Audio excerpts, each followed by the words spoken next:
Assalamualaikum warahmatullahi wabarakatuh. Sebelumnya saya ucapkan terima kasih kepada saudara-saudari yang telah meluangkan waktunya menonton channel saya Racun. Jangan lupa subscribe dan like. Yang namanya hidup pasti ada masalah. Yang namanya hidup masalah pasti ada. Apabila engkau tidak ingin ada masalah dalam hidup ini, maka matilah. Simple dan mudah. Tapi menjalankan perlu latihan agar kita benar-benar mati tanpa ada masalah. Pada level 1 ini saya akan menjelaskan bagaimana mati yang nikmat, tetap hidup tapi mati. Maksudnya, matikanlah segala sifat-sifat buruk yang ada di dalam diri Anda. Yang pertama yang harus Anda perhatikan adalah dendam.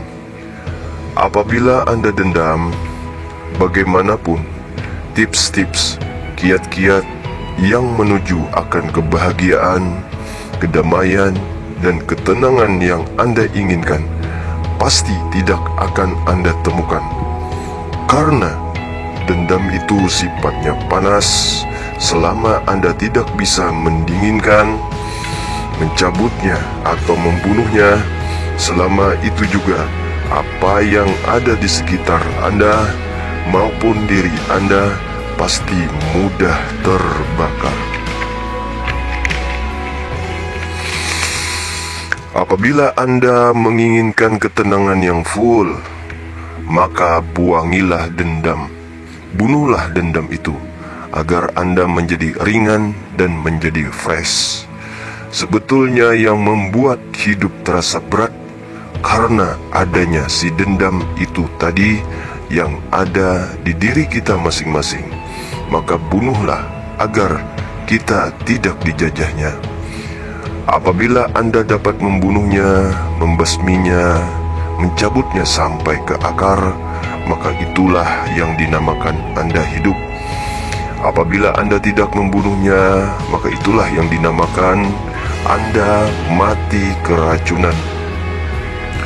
Sebelum Anda hidup, maka matikanlah, bunuhlah segala sifat-sifat yang merusak di dalam diri Anda. Anda pasti merasakan betapa nikmatnya hidup tanpa dendam. Dendam adalah sifatnya parasit, racun. Anda akan dimusnahkannya secara perlahan-lahan, tapi pasti Anda hancur. Semua penyakit di diri berasal dari dendam. Karena dendam itulah yang menimbulkan dengki. Karena dendam itulah yang menimbulkan sombong. Karena dendam itulah yang menimbulkan angkara murka. Selama masih ada di diri kita, maka kita akan dikuasainya, Anda akan dikontrolnya, dan akhirnya mati kita dalam keadaan dendam.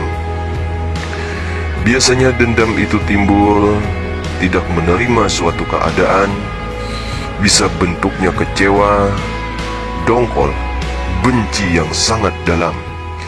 Dendam adalah perasaan terluka yang sifatnya ingin membalas. Hati-hatilah dengan bete, jemu bisa jatuh kepada yang namanya dendam. Hati-hatilah Anda dengan frustasi karena bisa menimbulkan dendam yang sangat. Dendam itu cinta tidak berbalas. Segala sesuatu yang memberi bekas pasti dendam. Contohnya, kita dinasihati oleh orang padahal benar, tapi di tempat umum bikin malu kita, pasti kita tersinggung. Awas, dendam ada bekas di hati. Hati-hatilah dengan sesuatu yang tidak terkabul, lalu kita dongkol, bisa menjadi dendam. Cuci motor atau cuci pakaian, terus dijemur, tiba-tiba hujan, malah kita maki-maki hujannya, itulah dendam. Tidak terima akan kenyataan. Hati-hati dengan perasaan tidak puas, bisa menimbulkan dendam. Hati-hatilah mengingat-ingat masa lalu, bernostalgia, karena nostalgia itu ada yang sedih, ada yang bahagia. Hati-hatilah bernostalgia, bisa menimbulkan dendam. Dengan bernostalgia, kita akan ingat orang-orang yang telah menyakiti dan melukai kita, maka timbullah dendam. Merasa terusik, tidak senang, cepat menumbuhkan dendam. Dongkol, mangkal, mencengkelkan, jelas isinya dendam. Ada perasaan benci, tidak suka, tidak sudi, muak, jelas dikuasai oleh dendam. Makanya jangan heran Anda sholat, Anda berzikir, Anda istighfar, Anda membaca salawat, kenapa tidak bisa tenang? Malah ada yang mengganjal karena masih ada dendam yang belum Anda basmi. Cobalah Anda koreksi, pasti ada di diri Anda yang Anda masih benci, Anda masih muak. Karena dendam itu ibarat memakan kayu bakar, ibarat api di dalam sekam. Habis tidak ketahuan, bila tidak dibasmi, Anda akan rugi alias bangkrut. Makanya semakin Anda dendam, sekecil apapun, pengaruhnya sangat besar dalam hidup Anda. Hindarilah kata-kata gara-gara, gara-gara si A, gara-gara si B, dia lagi. Kata-kata yang seperti itu adalah racun yang memicu Anda untuk dendam. Maka hati-hatilah, hanya dengan kata-kata Anda dapat keracunan dendam, dan akhirnya Anda dapat dibunuh. Diri Anda lah yang membunuh diri Anda, senjata makan tuan. Saran saya, banyak-banyaklah tapakur diri Anda. Adakah masih rasa dendam itu? Selama masih ada dendam, selamanya Anda tidak akan bahagia atau kepikiran terus. Maafkanlah kesalahan orang dengan tulus. Kubur jangan diingat-ingat lagi. Terimalah kelebihan-kelebihan pada orang lain, jangan dilihat buruknya. Saran saya,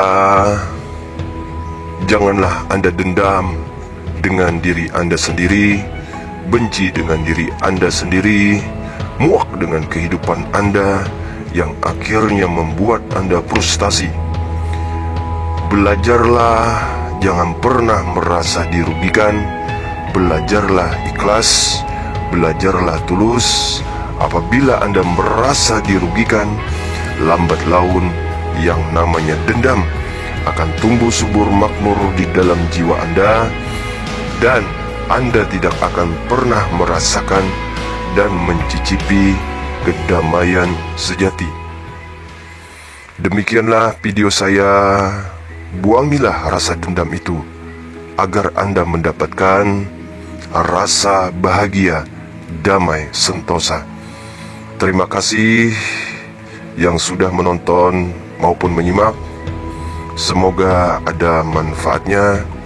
Salah dan khilaf, saya mohon maaf. Assalamualaikum warahmatullahi wabarakatuh.